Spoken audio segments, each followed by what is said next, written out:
Hey everyone, welcome to another installment from Ampro Engineering. Our Trailfinder 2 is back here again for a couple of upgrades. This is coming from BowHouse RC. Now I'm going to do some upgrades to the standard wheelbase Trailfinder 2 as well as the long wheelbase. So in this particular one, we're going to do a couple of things. We're going to install the high clearance skid for the Trailfinder, as well as the rear leaf shackle mount. So this is the one I'm actually really excited about, although this is going to be great too. Let's go ahead and pull the body off and explain why we're doing these. Okay, so since we're using the Ampro body mounts, the body will just come right off. And here at the rear, this is something that the Trailfinder has usually done to my annoyance. For the longest time, I thought I'd messed something up in the build, but what happens is if you overcompress the rear suspension, you can see the rear shackle. Its position here is such that when you overcompress it, it basically gets stuck in this position right here. So what ends up happening, and of course it's not doing it now, but when the extra weight of the body is on there, the truck will kind of do this and just get stuck like that. And see, so it just kind of eventually pops up. There it goes. See, so it's stuck down there until you give it a lift and it pops back up. So what BowHouse RC has done is simply shifted the rear shackle mounting point back, looks like about 4 or 5 millimeters, and that will solve the entire problem. So I'm going to start with that. To do this, we're going to have to remove the upper shackle mount.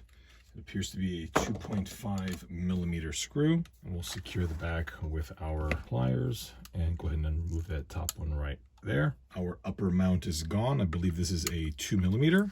So we'll just unscrew this and the other one as well. When you're putting them back in, I would use a little dab of blue thread lock. As you can see, has already been applied to this one. And installation wise, our little dog bone will go outward, and this is ultimately what you're going to have. So let me go ahead and reinstall that.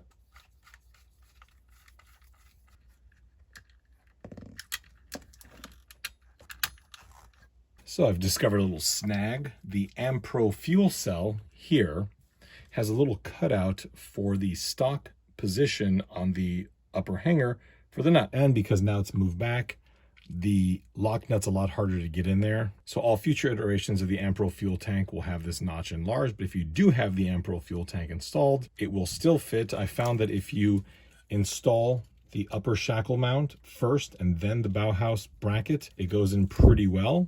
I went ahead and used a standard nut with some thread lock instead of the lock nut in there. All right, so now with that installed,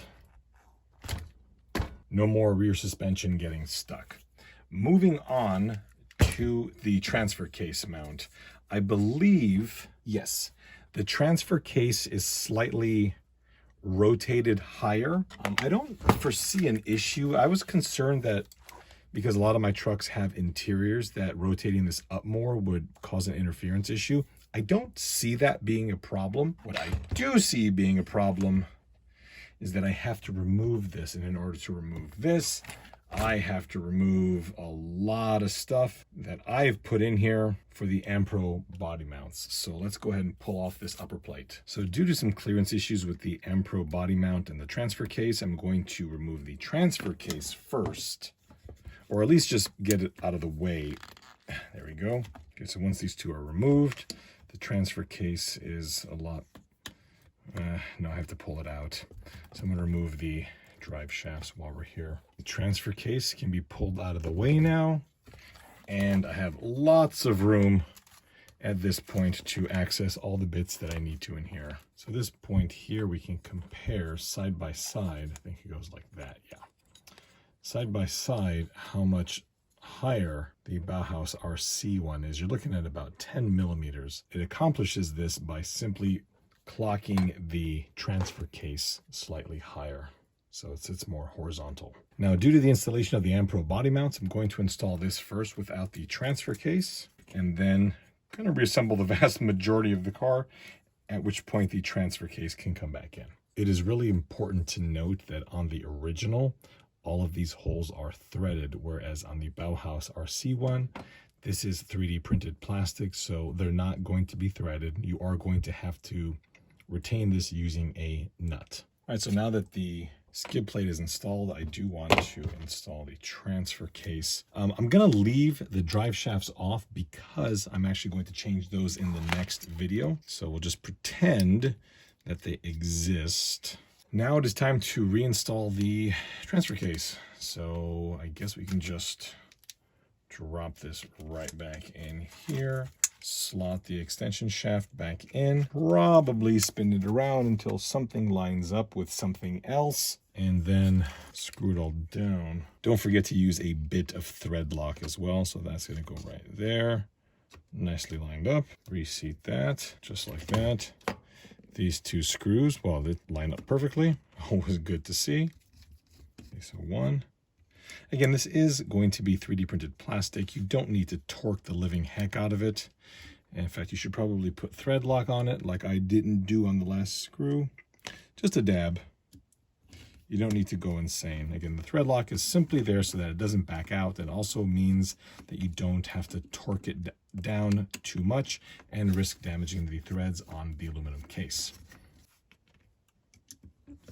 Well, I'm going to drop the camera here. The ground clearance is pretty remarkable. I mean, look at that. Can you see it right there? That's the bottom part of the car now.